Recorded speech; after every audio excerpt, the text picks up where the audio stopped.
Benvenuti agli amici di Video Games Land ed eccoci arrivati a un nuovo unboxing un po' in ritardo, diciamo, perché questa edizione di questo gioco ce l'abbiamo praticamente da day one. Comunque adesso vi faremo vedere un unboxing di Watch Dogs DedSec Edition, una limited edition, quella più completa, diciamo, tra tutte quante. Allora, confezione è bella grossa, devo dire, si apre in due,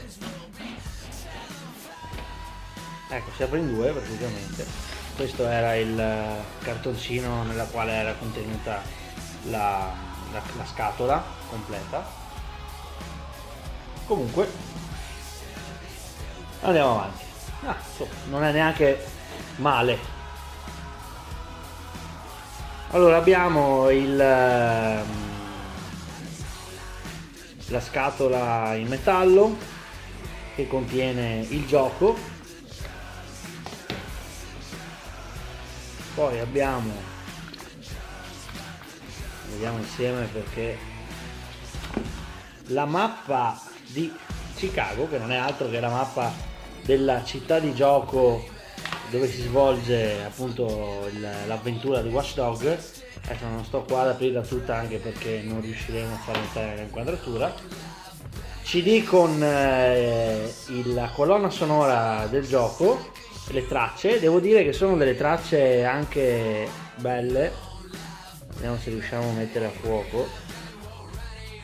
No, ovviamente, eccolo qua, perché abbiamo comunque delle, insomma, una bella colonna sonora, a me personalmente è piaciuta. Poi abbiamo 3 spillette con i loghi che ci sono appunto, che si trovano durante l'avventura. Adesso non sto qua a spiegarvi, comunque sono riferiti ai personaggi che troviamo all'interno del gioco.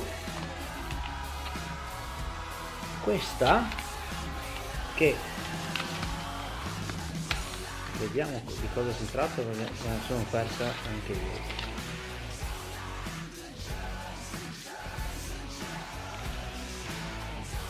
Queste sono delle carte, sempre con i nomi dei personaggi del gioco.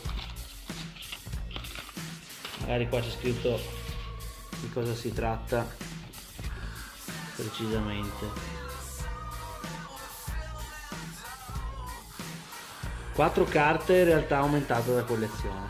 Ok, questo è simpatico come caso. Poi il pezzo forte della collector è la statuina di Aiden Pierce. Eccola qua, statuina di Aiden Pierce, che adesso la mettiamo con un fondo un po' più chiaro.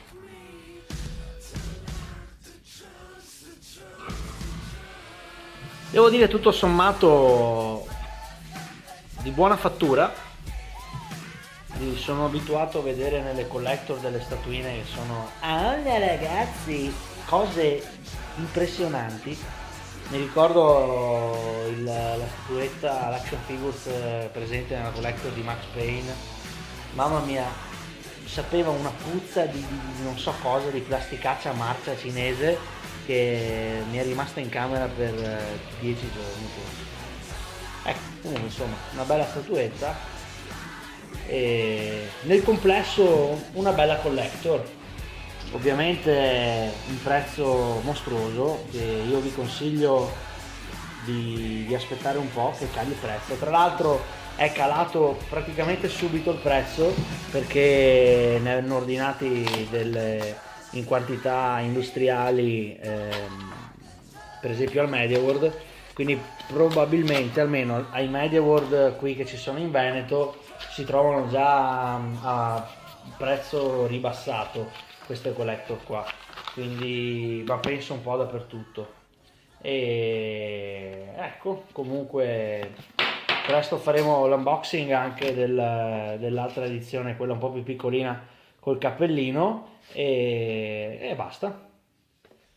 Ci vediamo al prossimo unboxing. Ciao agli amici di Video Games Land, seguiteci e iscrivetevi al canale, non fate i timidi, perché se non ci seguite è inutile che facciamo i video.